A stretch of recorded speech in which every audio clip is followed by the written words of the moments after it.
말씀 보겠습니다. 요한복음 20장입니다.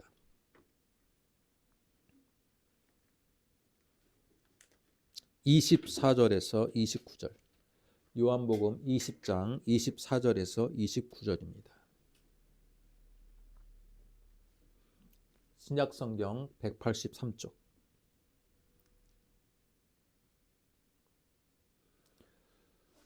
저와 여러분이 한 목소리로 우리 본문 말씀 같이 읽겠습니다. 12 제자 중에 하나로서 디드모라 불리는 도마는 예수께서 오셨을 때 함께 있지 아니한지라. 다른 제자들이 그에게 이르되 우리가 주를 보았노라 하니 도마가 이르되 내가 그의 손에 못자국을 보며 내 손가락을 그 못자국에 넣으며 내 손을 그 옆구리에 넣어보지 않고는 믿지 아니하겠노라 하니라. 여드레를 지나서 제자들이 다시 집안에 있을 때 도마도 함께 있고 문들이 닫혔는데 예수께서 오사 가운데 서서 이르시되 너희에게 평강이 있을지어다 하시고 도마에게 이르시되 내 손가락을 이리 내밀어 내 손을 보고 내 손을 내밀어 내 옆구리에 넣어보라. 그리하여 믿음 없는 자가 되지 말고 믿는 자가 되라. 도마가 대답하여 이르되 나의 주님이시요 나의 하나님이시니이다. 예수께서 이르시되 너는 나를 본고로 믿느냐? 보지 못하고 믿는 자들은 복되도다 하시니라. 아멘. 우리가 함께 읽은 이 말씀 가지고 도마의 신앙 고백이라는 제목으로 우리가 말씀을 듣도록 하겠습니다. 저는 오늘 말씀의 제목을 도마의 신앙 고백으로 잡았지만 부제로 도마의 재발견이라는 제목을 부제로 삼고 싶습니다. 도마라는 인물이 그동안 너무나도 평가절하되어서 우리가 재발견해야 될 필요가 있다라는 생각에 제가 부제로서 도마의 재발견이라는 주제를 잡아보았습니다. 여러분, 교회 안에서 믿음 생활을 잘하는 분들의 특징이 무엇이 있을까? 저는 신앙생활을 오랫동안 하면서 그런 생각을 해본 적이 있습니다. 교회 안에서 신앙을 요즘 MBTI가 한때 유행했잖아요.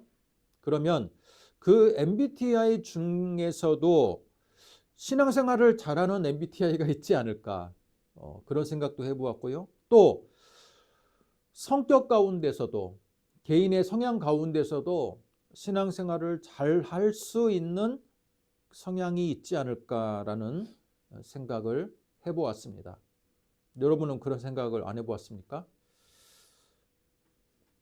이런 생각을 해보았을 때 저는 이런 결론을 내렸습니다. 저 개인적으로 어떻게 결론을 내렸냐면 감정이 좀 풍부하시고 그리고 어떤 의견이나 어떤 말씀을 들었을 때 쉽게 의심을 품지 않고 마음이 어린아이처럼 순수해서 아멘으로 받아들일 수 있는 분들이 신앙생활을 잘할 수 있겠구나라고 저는 생각해 보았어요.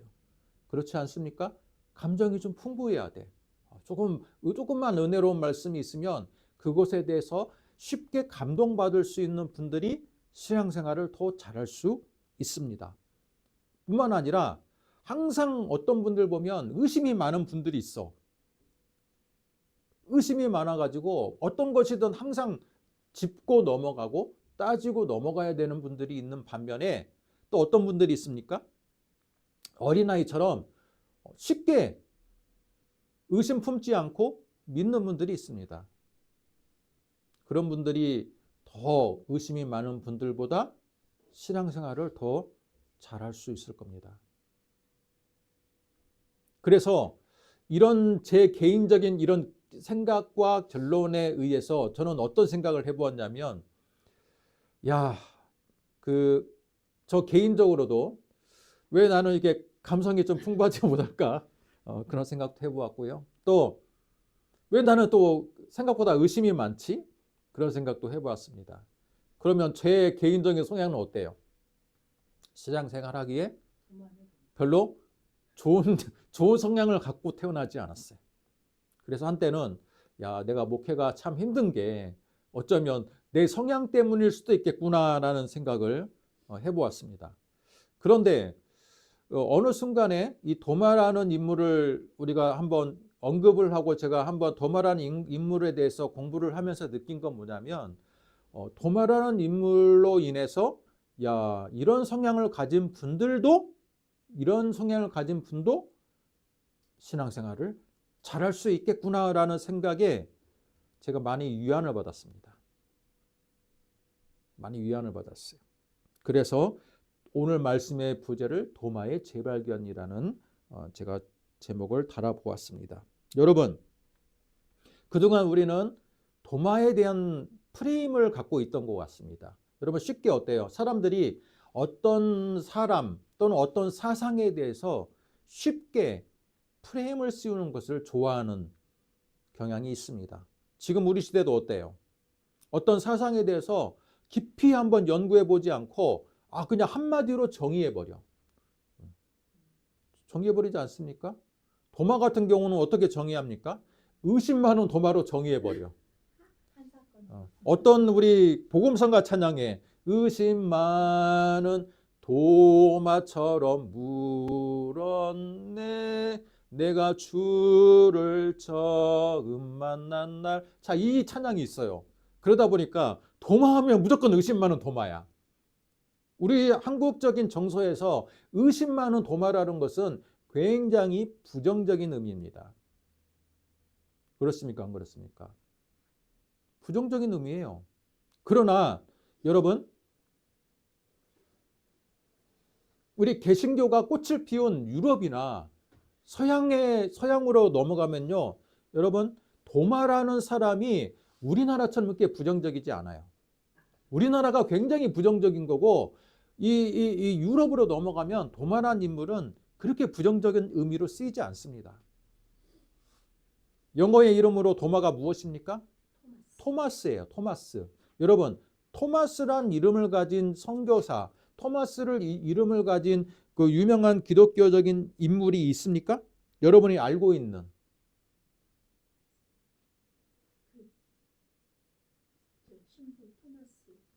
여러분, 우리나라하고도 연관이 있습니다. 1866년에 토마스 27세 영국인이었던 토마스 선교사가 대동강을 지나서 평양으로 들어가려고 했던 상선에 탔습니다. 토마스 선교사는 새파란 젊은이였던 토마스 선교사는 어때요? 평양에 가서 이 조선이란 나라에도 말씀, 복음을 전하려고 그는 사명감을 가지고 갔어요. 그런데 그 상선을 조선이 어땠습니까? 외국의 침입으로 알고 평양에 도착하기 전에 대동강에서 포를 쏴가지고 그 배를 전복시킨 후에 배에 있는 모든 사람들을 다 죽였어요. 그래서 우리나라의 최초의 순교자 하면 누굽니까? 토마스 선교사입니다. 근데 이 토마스 선교사 이름이 뭐예요? 도마예요. 도마. 뿐만 아니라 영국의 유명한 웹스터 사전이 있습니다.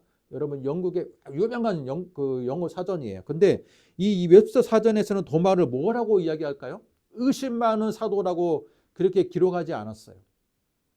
뭐라고 기억해놨냐면 예수님의 부활에 대한 증거를 요구한 사도. 예수님의 부활에 대한 증거를 요구한 사도라고 표현했습니다. 우리하고 정서가 좀 다릅니다. 왜 다를까? 저는 생각을 해보았는데 여러분 서양의 문물이 어떻습니까? 서양의 문물은요, 깊이 있는 진리에 대한 회의에 기반한 문화라고 볼 수 있어요. 그 유명한 데카르트라는 사람의 철학자, 16세기 철학자 데카르트가 어땠습니까? 깊이 있는 진리에 대한 회의, 계속 회의를 한 결과 뭡니까? 코기또 에르고 숨. 나는 생각한다. 고로 나는 존재한다. 이건 뭐예요? 계속 깊이 있는 회의감을 가지고 계속해서 따져본다는 거예요. 인간이 진정한 인간됨은 뭐냐?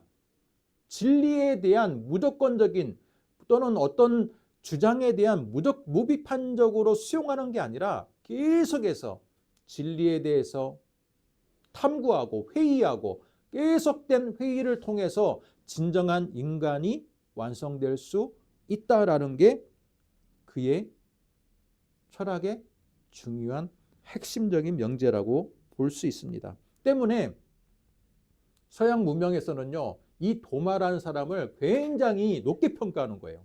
왜? 무조건 믿으라고 했던 사람들에 비해서 도마는 어때요? 우리 현대인들하고 너무 닮아 있어.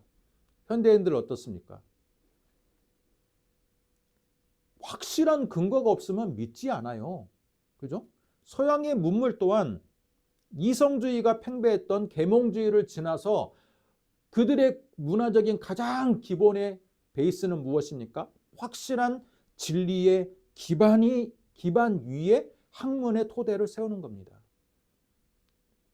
그런 문화적인 토대에서 딱 신앙적인 인물을 봤더니 그냥 무조건 쉽게 믿었던 다른 제자들에 비해서 진리에 대한 명확한 증거를 요구했던 이 도마는 사람이 그들의 성향하고는 잘 맞아요. 그래서 이 도마를 서양에서는 높게 평가합니다.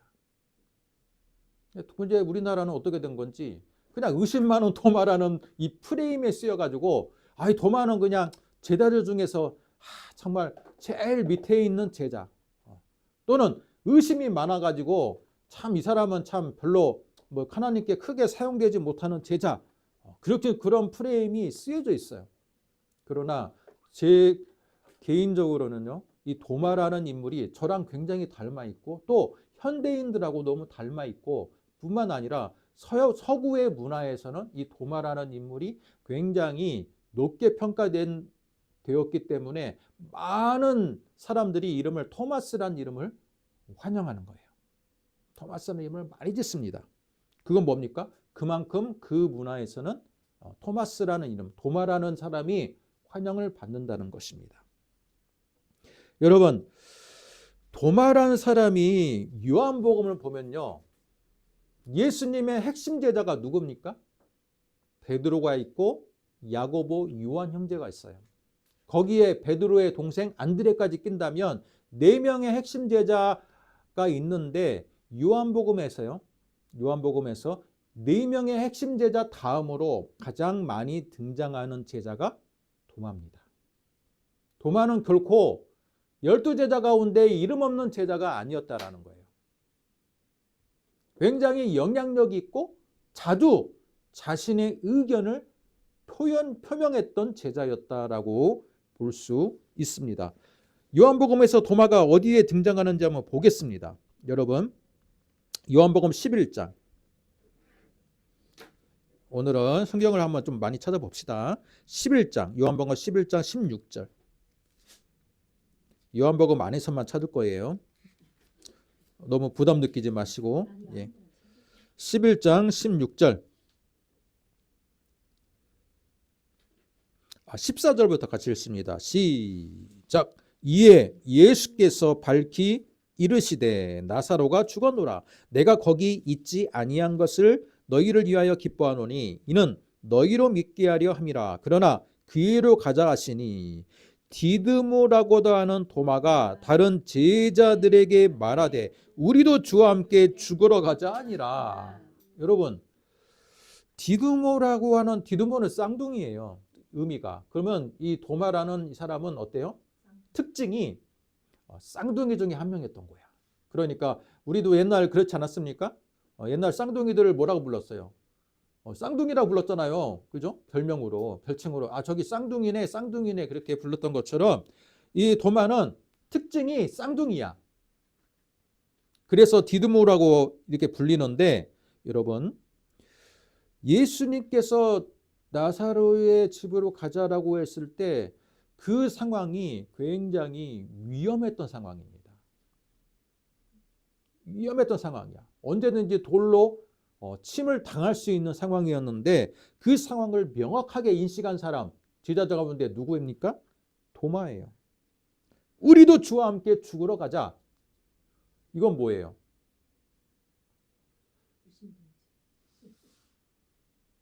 자포자기의 표현일 수도 있지만 저는 이게 도마의 굉장히 현실 감각이 뛰어난 사람의 결단이다라고 저는 그렇게 생각합니다.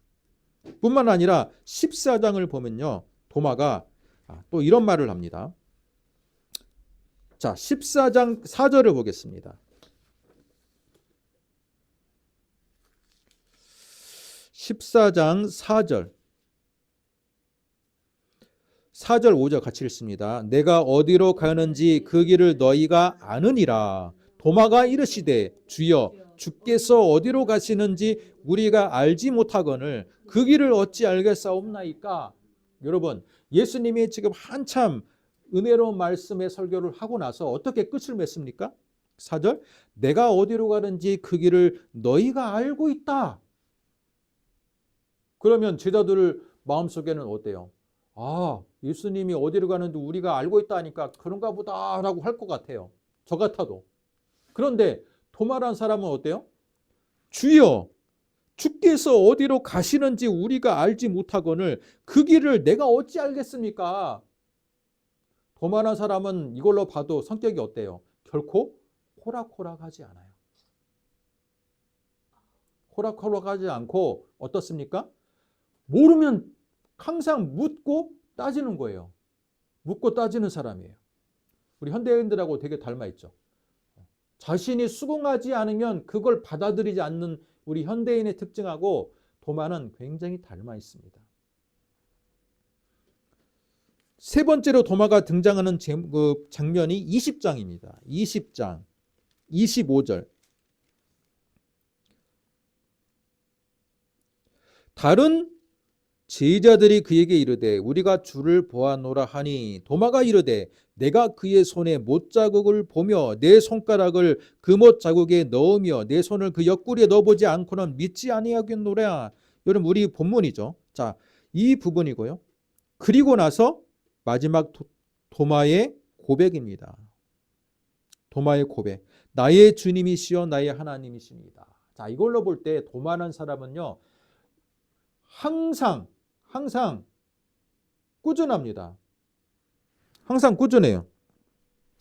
어떤 게 꾸준합니까? 항상 확실한 증거를 요구하고요. 모르면 모른다라고 확실하게 대답할 수 있는 사람이 도마예요. 나머지 제자들은 몰라도 그냥 스승이 말하니까 그런가 보다 하고 그냥 가만히 있어요. 그런데 어떡합니까? 도마는 모르면 모른다라고 얘기하는 겁니다. 아멘. 여러분, 자, 이런 상황에서 도마가 그러면 왜 이런 성격을 갖게 되었을까? 제 개인적으로 한번 생각을 해보았습니다. 예수님의 핵심 제자들의 직업이 무엇입니까? 베드로, 안드레, 야고보, 요한의 직업은 어부예요. 어부의 특징은 뭡니까? 확실하지가 않아.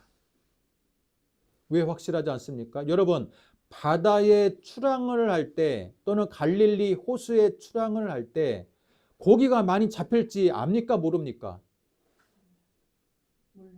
몰라요. 어부라는 직업은요, 항상 불확실성에 놓여 있어요. 내가 지금 나가지만 물고기가 많이 잡히는 곳으로 그물을 내리지만 고기가 잡힐지 안 잡힐지는 알 수가 없어요. 그리고 날씨 일기가 좋아서 배를 타고 나가지만 갑자기 갈릴리 호수가 무엇으로 유명하냐면요. 돌풍으로 유명합니다. 언제 기후가 변화돼서 언제 또 돌풍이 불지는 예측이 됩니까? 안 됩니까? 예측이 안 돼요. 어부라는 직업의 특징은 뭐냐면요. 모든 게 불확실성이에요. 때문에 어부들이 무엇을 많이 믿습니까? 미신을 많이 믿어요. 제가 옛날에 군산에 살았잖아요. 근데 군산에서 제가 심심치 않게 보는 게 뭐냐면요. 출항을 앞둔 그 배들이요. 그 안에 왜 막 여러 가지 제사를 드리고 막 꽹가리 치고 막 그런 장면을 제가 엄청 많이 봤습니다. 그 장면이 뭡니까? 한마디로 바다의 신, 그죠? 바다의 신이 우리 출항을 좀 도와주세요. 우리 지금 어부 활동을 도와주세요. 그런 의미죠. 마찬가지로 이게 변덕이 심한 특징이 있어요. 어부들이요. 왜? 바다도 변하고, 그죠? 모든 게 변화에 무쌍하기 때문에 그들도 자신이 바다를 닮아가는 것 같아요. 그 어부들은요, 좋을 때는 정말 좋고요, 기분파들이에요. 그런데 이 쌍둥이 디드모 도마는요, 직업이 어부가 아니에요. 예수님과 같은 텍톤입니다. 텍톤이 직업이 뭡니까? 석공이에요. 석공은요, 모든 치수를 계산을 해야 돼. 건축할 때 여러분 대충 집을 져가지고는 어때요? 아니에요. 우리로 말하면 이 디두모 도마는요, 이과형이야, 이과형. 쉽게 모든 것을 공대생이야, 공대생. 쉽게 모든 것을 그냥 이게 그냥 넘어가는 사람이 아니에요. 어떤 사람입니까? 치수를 재고 따지고 정확하게 그 안에, 그죠? 자기가 치수를 잰 머리 계획했던 대로 건축을 세워야 되는 사람이에요. 때문에 자신의 그런 직업적인 특성 때문에 인지는 모르겠지만 또 개인의 성향도 있겠죠. 그런데 그런 성향 때문에 확실한 증거를 요구를 하는 사람이 누구다? 도마다라는 것입니다. 이런 정확성을 요구하고 꼼꼼했던 성격을 가진 사람이 예수님께서 부활하셨다라는 것을 예수님의 자기와 함께했던 제자들을 통해서 듣습니다. 우리 같으면 어때요? 우리 같으면 지금 예수님이 십자가에 달리시고 부활하시기 직전이에요. 그리고 그들은 지금 어디에 모여 있습니까? 마가의 다락방에 여전히 모여 있어요.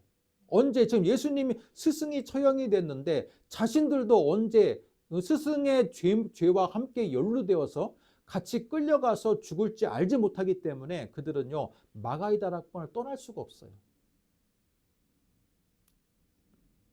정치범으로 죽었던 스승하고 자신들이 연루가 되었다는 걸 알게 되면 어때요? 자신도 분명히 처벌을 받기 때문에 문을 꽉 닫아놓고 그 안에 있는 거예요. 그런데 오늘 본문을 보면요, 예수님께서 맨 처음으로 제자들에게 나타나십니다. 제자들에게 나타났는데 마침 그 현장에 다른 제자들은 다 있는데 누가 없어요? 도마만 없어요. 도마가 왜 없었을까? 오늘 성경은 도마가 왜 없는지에 대해서 정확하게 나오지 않습니다. 그러나 우리가 한번 추정해 볼 수 있는 것은 도마가 어떤 바쁜 일이 있어서 개인적인 일로 나가지는 않았을 겁니다. 그렇죠? 그리고 도마가 기뻐하면서 지금 없어진 게 아니에요. 다 나름대로 슬픔에 빠져 있는 상황에서 자기 나름대로 슬픔을 안정시키기 위해서 아마 잠시 다른 장소로 가 있었던 것 같아요. 그런데 그 상황에서 예수님이 오시면서 어떻습니까? 자신의 제자들에게 여러 가지의 말씀을 하시면서 손과 옆구리를 보여주셨다. 오늘 말씀 20절을 보니까 20장 20절 손과 옆구리를 제자들에게 보여주셨어. 그런데 예수님께서 이제는 사라지시고 난 후에 도마가 온 거예요. 나머지 제자들을 통해서 도마가 듣습니다. 야, 우리 스승님이 부활하셨어. 우리 스승님의 못자국과 창자국을 우리가 봤어. 그러면 여러분 같으면 어떻게 해야 돼요? 여러분 같으면 어떻게 해야 됩니까? 오, 놀라운 일이 하나님께 영광이고, 그죠? 예수님, 우리 스승님이 드디어 말씀하신 대로 죽음의 권세에서 승리했구나. 할렐루야, 아멘 할 겁니다. 그죠? 웬만한 사람은 그걸 다 믿어요. 그런데 제자 가운데 도마는 뭐라고 말합니까? 25절. 도마가 이르되 25절 중반부를 같이 읽습니다. 도마가 이르되 내가 그의 손에 못자국을 보며 내 손가락을 그 못자국에 넣으며 내 손을 그 옆구리에 넣어보지 않고는 믿지 아니하겠노라 하니라. 여러분, 제자들도요, 맨 처음에 예수님이 나타났을 때 창자국과 못자국은 예수님이 보여주었지만 제자들이 그걸 만졌습니까? 만지지 않았어요. 보여준 것만으로도 확실한 증거라고 생각을 했습니다. 그런데 도마는 어때요? 보여준 것만으로도 만족이 안 되는 사람이야. 어떻게 합니까? 그의 손에 못자국을 보고 내 손가락을 그 못자국에 넣었는데요. 그 못자국에 구멍 뚫린 자국에 자기 손가락을 넣고 창자국도 자기 손을 옆구리에 그 창자국에 난 것을 넣어보고 나서 넣어보지 않으면 내가 믿지 아니하겠다. 여러분, 너무나도 확실한 증거를 요구하지 않습니까? 나는 진짜 100% 확실한 증거를 요구하겠다라는 거예요. 그런데 놀랍게 8일이 지났어. 도마가 얘기한 그런 발언을 하고 나서 8일이 지났는데 8일 만에 예수님이 다시 나타나셨어요. 누구 때문에? 이 도마 때문에. 그죠? 그러면서 도마에게, 이 제자들에게 너희에게 평강이 있을지어다 라고 말하면서 도마에게 맨 처음으로 다가오십니다. 야, 도마야, 네가 한 말을 내가 기억하고 있다. 자, 여기 봐라. 네가 손가락을 내밀어서 여기 옆구리와 못자국 난 것을 다 넣어보고 한번 확인해 봐라. 그리고 나서 뭐라고 말씀하십니까? 그리하여 믿음 없는 자가 되지 말고 믿는 자가 되라. 도마가 그걸 보고 그렇게 하고 나서 뭐라고 말합니까? 도마가 여기 여러분 27절과 28절에는요. 도마가 직접 넣어봤다는 기록은 없어요. 그러나 저는 분명히 넣어봤을 겁니다. 그죠? 예수님이 뭐 지금 보여주고 넣어보라고 하는데 안 넣어볼 사람이 있어요? 진짜 넣어봤겠죠. 그리고 나서 도마가 무슨 고백을 합니까? 나의 주님이요 나의 하나님이십니다. 여러분, 네 개의 이 복음서에서는요, 여러분, 예수님에 대한 신앙 고백이 한 4번 정도 등장합니다. 그 중에 가장 유명한 신앙 고백이 뭡니까? 베드로의 신앙 고백이요. 마태복음 16절 16절. 주는 그리스도시요 살아계신 하나님의 아들입니다. 두 번째 신앙 고백이요. 요한복음 1장에 나옵니다. 나다나엘이 나옵니다. 나다나엘이 당신은 하나님의 아들이요 이스라엘의 임금이로소이다. 그렇게 고백합니다. 그리고 세 번째는 여인인데요. 마르다가 주는 베드로하고 비슷한 고백을 합니다. 주는 그리스도시요 하나님의 아들입니다. 그리고 나서 여러분 네 번째 고백이 여러분 누구의 고백이냐면 바로 도마의 고백이에요. 근데 이 세 번째 고백까지 첫 번째부터 세 번째 고백의 독도 굉장히 중요하지만 마지막에 요한복음 기자는요. 요한복음이 21장까지 있잖아요. 그런데 이 마지막 장을 앞두고 가장 위대한 고백을 하게 만들어요. 누구를 통해서?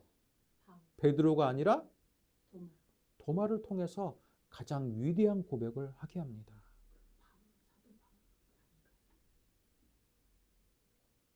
여러분, 요한복음 1장이 뭘로 시작합니까? 태초에 말씀이 계시니라. 이 우주론적인 이 신앙관을 갖고 있는 게 요한복음의 책의 특징입니다. 그리고 베드로와 나다나엘과 그죠? 마르다의 특징은 뭡니까? 신앙 고백을 했는데 요한복음 20장에서 도마는요 가장 핵심 끝을 맺는 거예요. 예수님의 신앙에 대한 종결. 왜냐? 첫 번째에서 세 번째는요 예수님의 십자가의 부활 전이잖아요. 그죠? 전의 사건이야. 그 전에 그냥 그 예수님을 추종했던 제자로서의 고백이야. 그런데 마지막 도마의 고백은 뭡니까? 예수님을 부활한 예수님을 직접 보고 체험하고 난 이후의 고백이에요. 아멘. 한마디로 도마의 고백은요. 부활한 예수님을 만나고 난 상황에서의 고백이자 최후의 고백인 거예요. 그렇죠. 다른 제자들은 다 예수님의 부활을 목격하기 전에 그냥 고백하는 거예요. 도마의 고백은 예수님의 부활을 자기가 확실하게 만져보고 나서 확실한 확증을 한 다음에 하는 고백이에요. 도마의 고백이 더 깊이가 있을 수 있다라는 거예요. 그럼요. 요한복음 1장은요. 예수 그리스도를 그렇죠. 우주론적인 예수 그리스도 1장으로 시작했다가 요한복음 20장을 통해서 확증이 되는 거예요. 실증적으로. 때문에 여러분 복음서에서 도마라는 인물이 차지하는 비중은요. 핵심 제자였던 베드로, 안드레, 야고보, 요한 못지가 않은 사람이에요. 그래서 서구의 기독교에서는요. 도마라는 인물을 굉장히 좋아합니다. 도마라는 인물의 이 고백이 가장 예수님의 부활 후에 최후의 고백이자 아주 최종적인 고백이기 때문에 기독교의 가장 근간이 되고 기틀이 되는 거예요. 그것도 여러분 미신적인 고백이 아니라 뭐예요? 자기가 직접 만져보고 실증주의적인 고백이잖아요. 그죠? 기독교가 다른 종교와의 차이가 뭡니까? 다른 사이비들은요 확실한 게 없어요. 내가 꿈에서 뭐를 받고 환상 가운데 뭐 어떤 계시를 받았고, 여러분 그렇게 시작하는 종교는요 확실하지가 않습니다.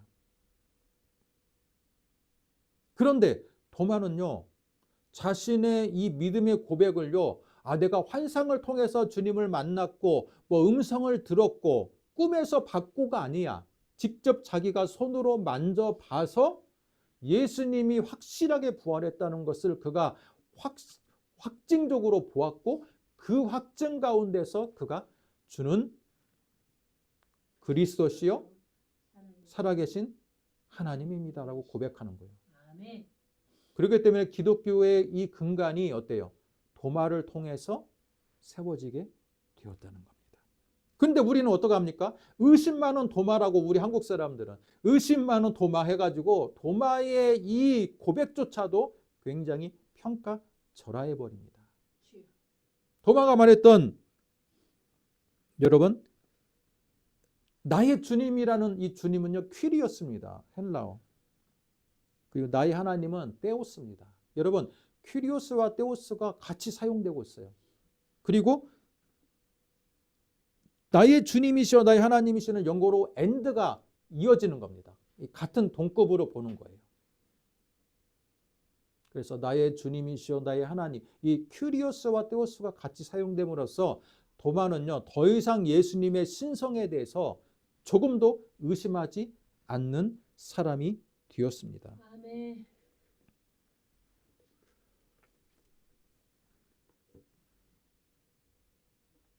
그래서 저는 도마의 재발견이라고 이렇게 제목을 삼고 싶은 거예요. 부제로. 도마는 재발견돼야 돼. 도마의 이 실증주의적인 이런 사고가 오히려 예수님의 신앙 고백에 가장 확증할 수 있는 신앙 고백을 하게 되는 근간이 되었다라는 겁니다. 자, 주님이 뭐라고 말씀하십니까? 29절에서 너는 나를 본고로 믿느냐? 보지 못하고 믿는 자들은 복되도다. 예수님의 이 말씀은요. 제자 이후의 신자들을 염두에 두고 주시는 말씀이에요. 여러분, 예수님의 제자들이 다 순교하고 다 이제 소천했어요. 그 이후에 지금 2000년이 흘렀는데 그 2000년 동안에 많은 신자들이 더 이상 예수님을 어떻게 해야 합니까? 손에 못자국과 옆구리에 창자국을 도마처럼 만질 수가 있습니까? 없습니까? 없어요. 앞으로는 직접 만질 수 있는 시대가 오지 않음을 예수님이 아시고 뭐라고 말씀하십니까? 너는 나를 본고로 믿느냐? 보지 못하고 믿는 자들은 복되도다 라고 말하고 있습니다. 맞아요. 이 문맥이 도마에 대해서 부정적으로 말하는 것처럼 들리지만 그런 의미가 아니에요. 이건요. 예수님이 이후에 제자들이 떠난 이후에 수천 년의 시대가 이제는 펼쳐질 것을 알고 보지 못하고 있는 자들이 복되다는 거예요. 아멘. 우리가 예수님을 직접 창자국을 넣어보고 못자국을 넣어서 우리 여러분 예수를 믿는 사람들이 아니잖아요. 지금 우리 시대에 그러면 증거는 뭡니까? 도마는 확실한 증거를 통해서 그의 신앙의 기반을 세웠고 믿음의 기초를 쌓았습니다. 그러면 지금 우리 시대의 신앙의 기반은 무엇입니까? 보지 않고 믿는 믿음. 저는요, 그래서 내가 맨 처음에 설교할 때 얘기했던 그 사람들이 때로는 믿음이 더 깊을 수도 있고 또는 더 쉽게 믿는 사람들이 부러울 때도 있다라고 말한 게 뭡니까? 어떤 분들은 되게 센티한 사람들이어서 쉽게 신앙생활을 할 때 예수님의 어떤 뭐 사인을 잘 받아요. 그죠? 음성도 보고 꿈도 꾸고 저희 어머니 같은 경우도 맨날 꿈도 꾸고 막 그래요. 근데 그건 개인의 갖고 난 성향이야. 또 어떤 사람은 어때요? 목사님이 말씀만 하면 별로 의심이 없어. 무조건 믿어 그냥. 그런 사람은 나중에 여러분 교회에서 아름다운 만남을 가졌기에 망정이지 그 사람이 이단을 갔어도 쉽게 믿을 사람이야. 그렇습니까? 안 그렇습니까? 그렇죠. 쉽게 받아들인 사람이 있어요. 그 사람들은 친구 따라서 잘못된 여러분 사입이나 이단 가도 쉽게 받아들여. 쉽게 마음을 열어줘. 그래서 예수님이 그런 사람을 보고 야, 너 믿음이 깊다. 야, 너 믿음 생활 잘하는구나. 그렇게 하겠습니까? 저는 그렇지 않다라고 봐요. 도마처럼 확실한 증거 위에서 신앙의 기초를 쌓았고 신앙을 세워나가는 것을 예수님도 원하실 거라고 믿어요. 그러면 우리 시대에 예수님의 창자국과 못자국을 넣지 않고 실증주의가 사라진 시대에 우리 시대의 신앙의 기초는 무엇이 되어야 될까요? 예수님이 바로 그걸 말하고 있습니다. 너는 나를 본 거로 믿느냐? 보지 못하고 믿는 자. 여러분 보지 못하고 믿다라는 것이 바로 무조건 믿어. 우리 전도할 때 옛날에 그랬잖아요. 야 교회 와봐. 야 그러면 교회 뭐 하는데? 거기가 무슨 진리가 있는데? 야 무조건 믿어. 예수님이 이런 의미로 이런 말씀을 할까요? 아니에요. 보지 못하고 믿는 자들이라고 표현했지만 실제로 우리가 예수님을 보고 믿는 건 아니잖아요. 그죠? 후대에 믿는 사람들을 말하는 건데 이 믿는 사람들이 복되다고 할 때 이들에게 또 분명한 확실한 증거가 있어야 되는데 그 증거가 무엇입니까?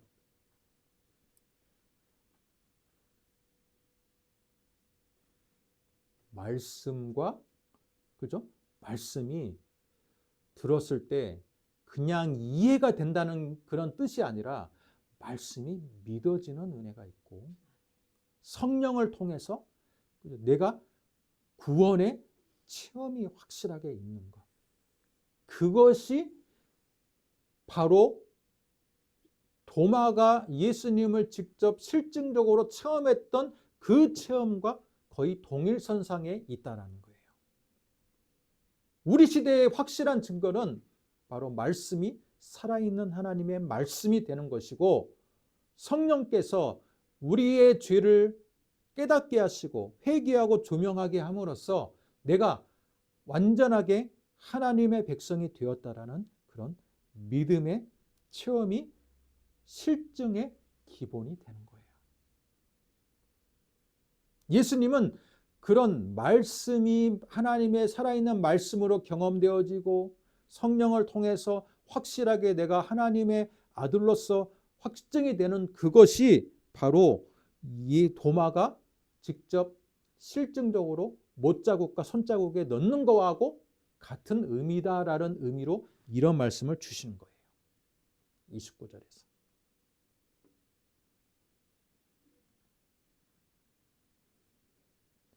그렇다면 어떨까요? 내가 예수님의 제자처럼 직접 창자국과 못자국을 봤다면 지금보다 더 확실히 믿을 텐데 그렇게 생각하는 분들도 있을 거예요.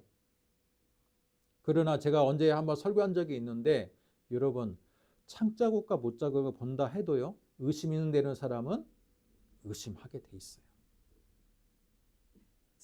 지금 우리 시대에도 여러분 말씀이 정말 살아있는 말씀이 되고 내가 성령의 깊은 체험이 되어서 그걸로 인해서 내가 진정한 믿음의 기초를 쌓은 사람들은 그런 사람들이 예수님은 더 복되다라고 우리에게 말씀을 주시는 거예요. 그런데 그런 체험을 했음에도 불구하고 또 의심이 되는 사람은 또 의심이 돼요.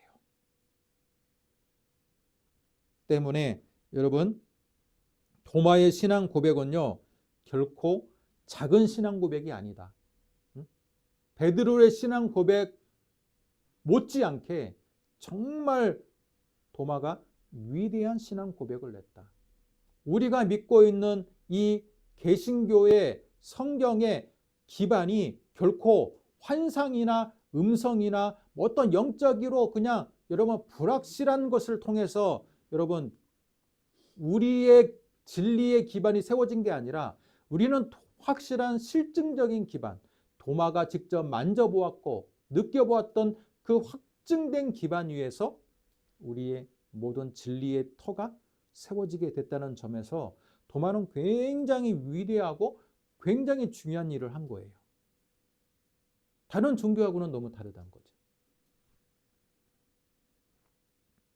제가 이전에 기차를 그린 적 있죠? 몇 번씩 그렸는데 우리의 신앙의 체계가 그죠? 진리, 추루스, 믿음, 감정 있는데 어떤 것이 기관차가 되어야 된다겠습니까? 감정이 기관차가 되는 사람들은요, 믿음이 조속변으로 변한다겠어요. 어떨 때는 확 뜨고, 어떨 때는 훅 꺼지고, 그죠? 어떨 때 또 믿음이 개인적으로 갖고 있는 이런 믿음 체계가 기관차가 돼도 안 된다겠습니다. 무엇이 기관차가 돼야 된다겠습니까? 진실, 사실. 그게 바로 예수님의 창자국과 못자국이고요. 도마 입장에서는. 우리 입장에서는 뭐예요? 우리 개인적인 입장에서는 말씀에 대한 말씀이 믿어지는 은혜. 그죠? 성령의 깊이 있는 내 내주와 조명. 그것이 우리에게 팩트가 되고 진실이 된다고 했습니다. 그것이 우리의 신앙의 동력이 되어야 된다 했습니다. 그 원리를 우리에게 알려주고 제시해 준 사람이 바로 도마라는 거예요. 도마의 믿음도 무엇입니까? 예수님의 창자국과 못자국이 그의 믿음 체계의 가장 베이스가 되는 것처럼 우리 역시 말씀의 조명과 성령의 조명이 우리의 믿음 체계의 가장 베이스가 되어야 되는 거예요. 연말을 맞이했습니다. 더 이상 도마를 의심 많은 도마로 여러분 평가하지 마시고 오히려 기독교에서 가장 확실한 믿음의 근거를 세운 사람, 확실한 믿음의 고백을 한 사람. 아멘. 다른 사람들은 그냥 이해가 안 되면 그냥 넘어가지만 나는 이해가 될 때까지 질문하고 따지고 그 결과 오히려 가장 확실한 믿음의 근거를 세운 사람으로서 위대한 업적을 남기게 되었다. 우리 시대에도 여러분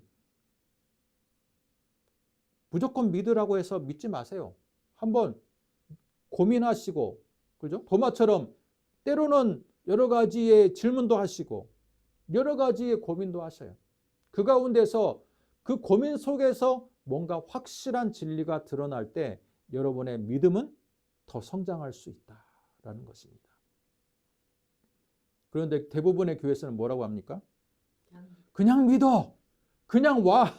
그냥 앉아 있다 보면 은혜 받게 돼 있고 그냥 믿어지게 돼 있어. 그렇게 말하는 교회들이 많아요. 그죠? 어떤 것에 대해서 의문을 가지면 의심이 많네. 의심 많은 도마와 같이 왜 이렇게 의심이 많아? 우리는 부정적으로 이렇게 질문하고 의심하는 것에 대해서 회의하는 것에 대해서 굉장히 부정적인데요. 여러분 서양은 그렇지 않아요. 기독교의 본고장이었던 서양은 이 모든 것들을 합리적으로 생각하고 고민해보고 그 베이스에서 신앙을 세우는 것을 오히려 더 선호합니다. 그래서 도마를 더 재평가하게 되는 것이에요. 사랑하는 성도 여러분, 이제 연말을 맞이했습니다. 올해도 이제 채 2주, 보름 정도밖에 남지 않았습니다. 우리가 연말을 앞두고 다시 한번 여러분의 믿음에 대해서 오늘 도마를 통해서 나는 어떤 사람인가? 도마와 같은 사람인가? 아니면 베드로처럼 되게 감정적이고, 그죠? 또 열정적인 사람인가? 제자들 가운데 나는 어떤 사람인가 한번 생각해 보시고 어떤 사람인지를 생각해 보았다면 이제는 도마의 이 실증적인 믿음 체계가 내 믿음 체계에도 중요하다. 내가 얼마나 하나님의 말씀을 깊이 있게 진리로 받아들이고 있느냐. 뿐만 아니라 성령의 깊이 있는 내주와 역사를 내가 오늘도 그것을 믿고 신뢰하고 따라가고 있느냐. 그것이 내 믿음 체계에 얼마나 깊은 영향력을 미치고 있느냐. 한번 생각해 보시기를 바랍니다.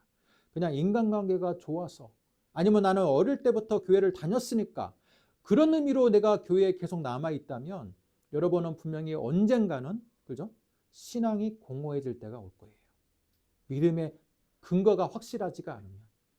때문에 도마를 통해서 여러분도 확실한 믿음의 근거를 찾고 생각해 보시는 여러분 되시기를 주님의 이름으로 축복합니다. 아멘. 기도하겠습니다.